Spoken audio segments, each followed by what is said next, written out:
여러분 안녕하세요. 여러분 바둑을 배우고 싶었는데 기회가 없어서 못 배우셨던 분들 많으시죠? 일단 바둑판을 먼저 볼게요. 명칭이 있는데요. 바둑판은 이렇게 4개의 귀퉁이가 있습니다. 귀라고 부르는데요. 변두리라고 하죠. 여기 4개의 변이 있습니다. 하나, 둘, 셋, 넷. 그리고 마지막으로 단 하나의 중앙. 요거는 천원이라고 합니다. 4개의 귀, 그리고 4개의 변, 그리고 중앙으로 바둑판은 이루어져 있다고 보시면 됩니다. 바둑은요, 집이 많은 사람이 이기는 게임입니다. 그러면 집이란 무엇이냐? 돌과 돌이 연결이 되어서 안에 어떤 영역을 나타내는데 그 둘러싸인 안쪽의 영역을 또 집이라고 합니다. 자, 그러면 요게 한 집이라 그랬죠? 5 곱하기 3, 여긴 15집입니다. 자, 중앙은요, 하나, 둘, 셋, 넷, 4집이네요. 자, 하변 쪽은요, 둘, 넷, 여섯, 여덟, 8집입니다. 자, 그러면 15, 4, 8 어느 쪽이 가장 많아요? 우상귀 쪽이죠. 그 다음은요, 변 쪽이죠. 마지막이 중앙입니다. 바둑판 위에서 이쪽 양쪽이 막힌 부분은 이 끝이 절벽이니까 돌을 조금만 투자해도 쉽게 집을 지을 수가 있어요. 그런데 반대로 이 중앙 쪽은 사방이 뚫려 있죠. 집 짓기가 힘듭니다. 그래서 우리가 바둑을 둘 때는 통상적으로 귀를 먼저 두고요. 그 다음이 변, 마지막으로 중앙을 둡니다. 집의 개념을 여러분 숙지하셨습니다. 그러면요, 제가 대충 바둑 한 판이 어떻게 시작되는지 한번 샘플을 보여드리도록 하겠습니다. 자, 아까 설명드렸다시피 귀를 가장 먼저 차지한다고 했어요. 이유는 뭐죠? 가장 쉽게 집을 지을 수 있는 곳이다. 바둑은 집이 많은 사람이 이기는 게임이다. 그렇기 때문에 집을 가장 잘 지을 수 있는 곳에 먼저 두는 건 당연하겠죠? 자, 그러면 이제 번갈아 한 수씩 두기 때문에 귀를 하나씩 차지하게 됩니다. 자, 이제 모든 귀가 지금 깃발이 꽂혔어요. 그러면은 다음으로 나아갈 수 있는 게 변이겠죠. 그래서 변으로 다가가기 전에 이제 이쪽 귀 쪽에 있는 백돌에게 응수를 물어봅니다. 자, 그러면 이제 돌의 움직임, 행마에 대해서 나중에 배우실 텐데요. 이거를 날일자 걸침이라고 합니다. 이거는 날일자 굳힘이고요. 사실 이렇게 바둑에서는 상대방이 어떻게 뒀을 때 똑같은 형태로 반응하는 경우가 굉장히 많아요. 지금 같은 경우는 날일자 걸침에 날일자로 응수를 했죠. 이런 거예요. 여러분 상대방을 만났을 때 내가 안녕하세요 했어요. 그러면 상대방이 뭐라고요? 네, 안녕하세요 이렇게 대답을 하죠. 그런 거와 마찬가지입니다. 자, 이렇게 걸치고 뭐 받고 이렇게 뭐 벌리고 또 이런 식으로 걸치고 받고 벌리고 대충 이런 흐름을 보시면 지금 처음에 깃발을 꽂았죠. 여기 내가 좀 내 땅으로 만들고 싶어 이런 의사 표현이라고 하면 이제 슬슬 눈치를 보는 겁니다. 적군이 여기 터 있는데 갑자기 뭐 이렇게 들이댈 수는 없잖아요. 좀 주변에 가서 눈치도 보고 하는 거잖아요. 흑은 이쪽에 영역을 펼쳤다면 백은 이쪽 반대쪽에 영역을 펼쳤습니다. 자, 여기가 그렇다면 완전히 흑의 집일까요? 아직 아닙니다. 집이라는 거는요, 아까 서두에 제가 설명드렸다시피 이렇게 완전히 둘러싸여져야 돼요. 그러니까 돌이 몇 개 더 필요하겠죠. 하지만 이곳은 이 바둑이 끝날 때까지 흑의 영토가 될 확률이 높습니다. 이쪽은요, 백의 영토가 될 확률이 높겠죠. 자, 이런 식으로 바둑이 흘러간다고 보시면 됩니다.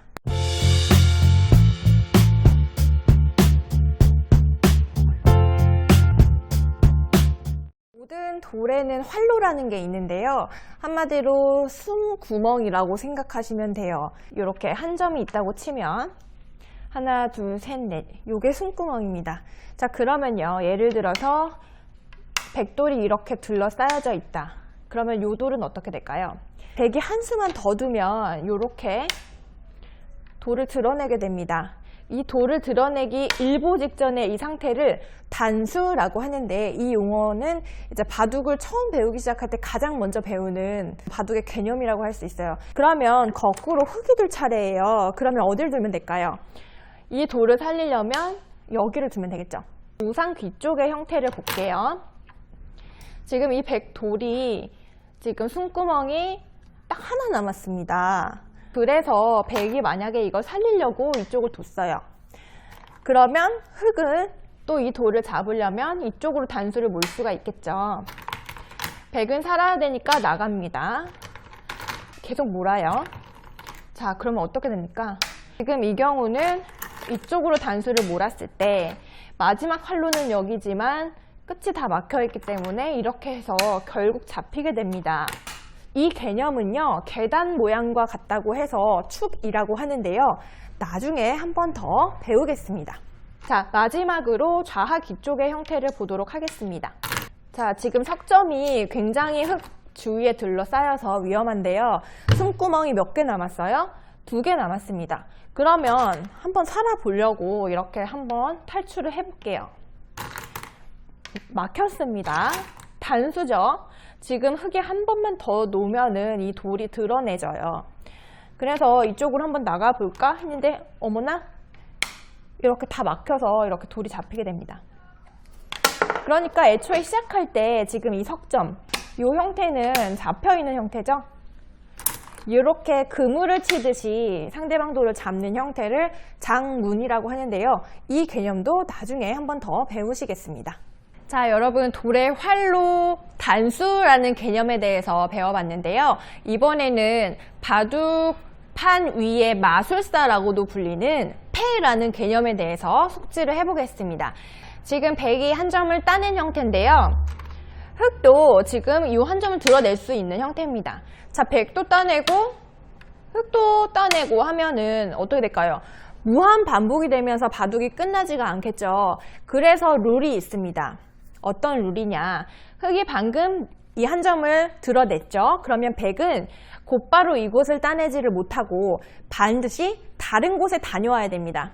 이곳이 아닌 다른 곳에 착수를 하고 만약에 흙이 그쪽을 뭐 응수하거나 했을 때 그 다음 돌아오는 턴에 이것을 따낼 수가 있는 거예요.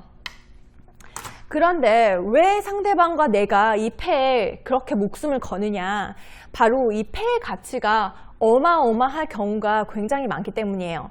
지금 이 모양만 봐도 백이 따내고 이었을 경우와 흙이 반대로 이곳을 따내고 이었을 경우 그 반대 상황을 가치를 한번 따져보도록 하겠습니다.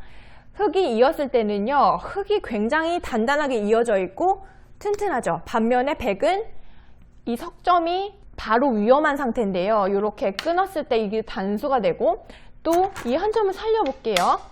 그러면 이쪽이 단수가 되면서 이 세 돌이 뿔뿔이 흩어지게 됩니다. 흙은 튼튼하게 이어있는 반면에 백은 굉장히 약한 모습이죠. 자, 거꾸로 지금 이 패를 백이 이겼다고 가정을 해보겠습니다. 이렇게 이겼다고 가정을 해볼게요. 자, 아까 그 모습이랑 비교했을 때 어때요? 거꾸로 지금 백이 다 튼튼하게 이어져 있고 흙돌이 뿔뿔이 흩어져 있죠.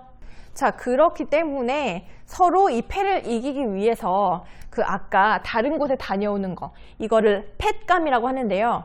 그만큼 여기보다 가치가 큰 곳에 팻감을 찾으려고 골똘히 연구를 하는 겁니다.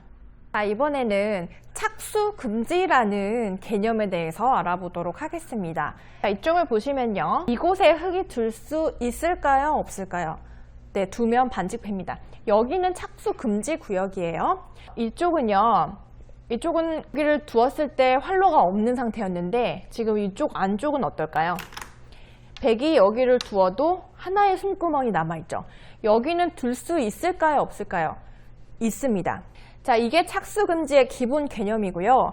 근데 예외가 있어요. 이쪽에 백이 둘 수 있을까요? 없을까요? 만약에 지금 요 바깥쪽 돌이 없는 상황에서는 이쪽은 분명히 착수금지 구역이에요. 하지만 백돌이 이렇게 둘러싸여져 있는 상황에서는 백이 이쪽을 두어서 상대방 돌을 잡을 수가 있습니다. 이렇게 상대방 돌을 잡을 수 있을 때는 그쪽이 숨구멍이 없는 곳이더라도 착수가 가능한 구역이 됩니다. 자, 그러면 조금 더 응용을 해서 이쪽 우상귀 쪽 모양을 한번 보실게요. 자, 이 돌이 지금 백돌이 흙돌로 둘러싸여져 있는데 이쪽은 지금 흙이 둘 수가 있죠. 이렇게 숨구멍이 있으니까. 자, 그래서 이쪽을 둘 수가 있기 때문에 결국 다음에 흙차례가 됐을 때 이 돌을 따낼 수가 있죠. 이렇게요. 전부 다 드러낼 수가 있습니다. 그렇기 때문에 지금 이 형태는 100이 잡힌 모습입니다. 자, 그런데 똑같은 모양인데 이쪽에 이 가운데 돌이 놓여 있을 때 상황은 어떨까요? 지금 이쪽은 착수 금지 구역인 거 우리가 알아요. 이쪽도 착수 금지 구역이에요. 자, 그러면 흙이 이 100돌을 잡을 수가 있을까요? 두 번 돌 수는 없기 때문에 이쪽도 착수 금지, 이쪽도 착수 금지이기 때문에 이 100돌은 흙돌에 포위되어 있지만 살아있는 형태가 됩니다. 자, 이 돌과 비교했을 때 차이는요, 100돌이 여기 있느냐 여기 있느냐의 차이인데요. 이쪽은 흙이 둘 수 있는 구역이지만 이 형태에서는 착수 금지 구역이기 때문에 그 착수 금지라는 룰 때문에 이 돌이 사는 형태가 되는 겁니다. 그래서요, 바둑을 둘 때 우리가 상대방 진영에 침투를 해야 되는 경우가 종종 발생해요. 왜냐하면 상대방이 이만큼 집을 짓자고 했는데 다 지어주면은 너무 크니까 깨야 돼. 그러면 그쪽에 들어가야 되는데 그 안에서 삶의 최소 조건이 어떻게 되느냐, 이렇게 독립된 두 눈을, 집을 눈이라고 하는데요, 두 눈을 가져야 합니다.